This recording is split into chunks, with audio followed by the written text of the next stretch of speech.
Good evening, everyone. Thanks so much for joining me. My name is Anne Logan, and this is the I've Read This.com YouTube channel.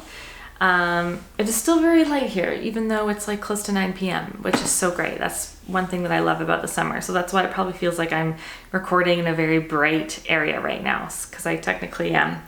I'm not sure I usually wear glasses when I film these videos, so I thought I'd change it up. I just got these a few weeks ago, and I'm still kind of getting used to them because there's a prism in them, and it's making like the depth of things change for me a little bit. So yeah, still getting used to that. But I thought the frames were really fun, and I don't have a real job, so it doesn't really matter what I wear these days.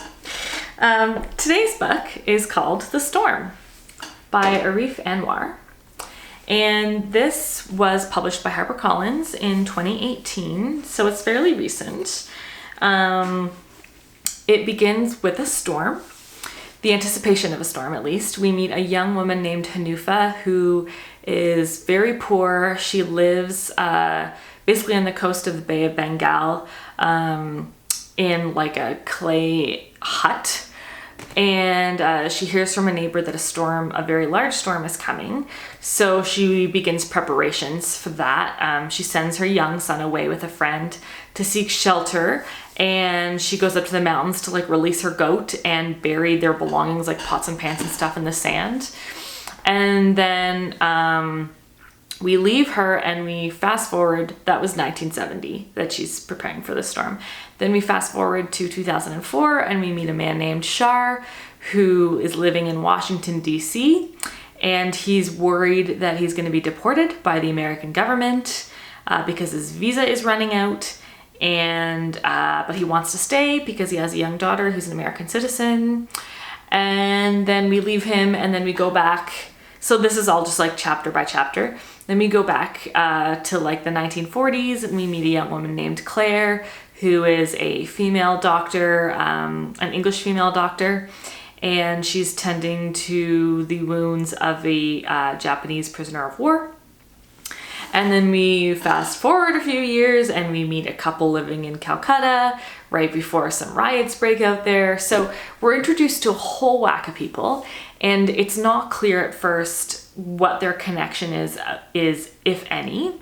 But as the narrative continues, we learn a little bit more about each of them. Subtle clues are dropped, and by the end, we figure out how they're connected, what the big mystery is.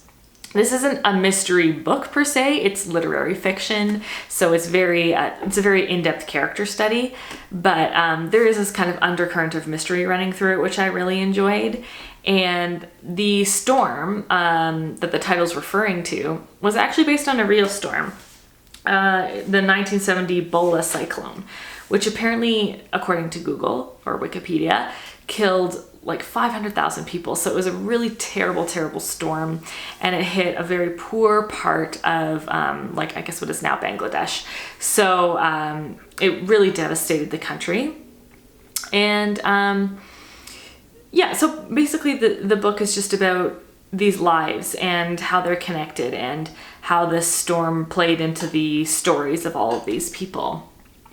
And I really did enjoy this book. It had a little suspense, a little mystery, as I mentioned, but the characters were all really well done. I think maybe the only problem I had with this book was that there's a lot of characters and there's a lot thrown at you at first. So, I felt a little like confused at the beginning, and it was just hard to keep track of things. But, eventually I settled in and could keep everything straight in my head. Maybe like, a list of characters like in the beginning of a play might have helped, but you figure it out eventually.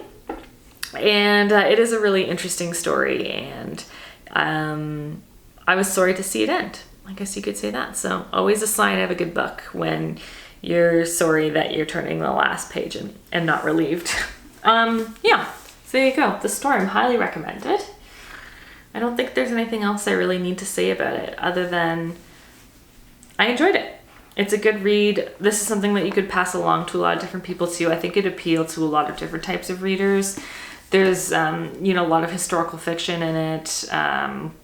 but also kind of like modern day things as well. So I think it would have wide appeal. Yeah, that's it for me. Thanks so much for tuning in. And I hope I will speak to you guys again soon. Let me know in the comments what you think of these glasses. If you think I should wear glasses during my videos, does it make it seem like I know what I'm talking about, or that I read more when I wear glasses? Let me know. Yeah, thanks again for tuning in, and I'll talk with you soon. Bye.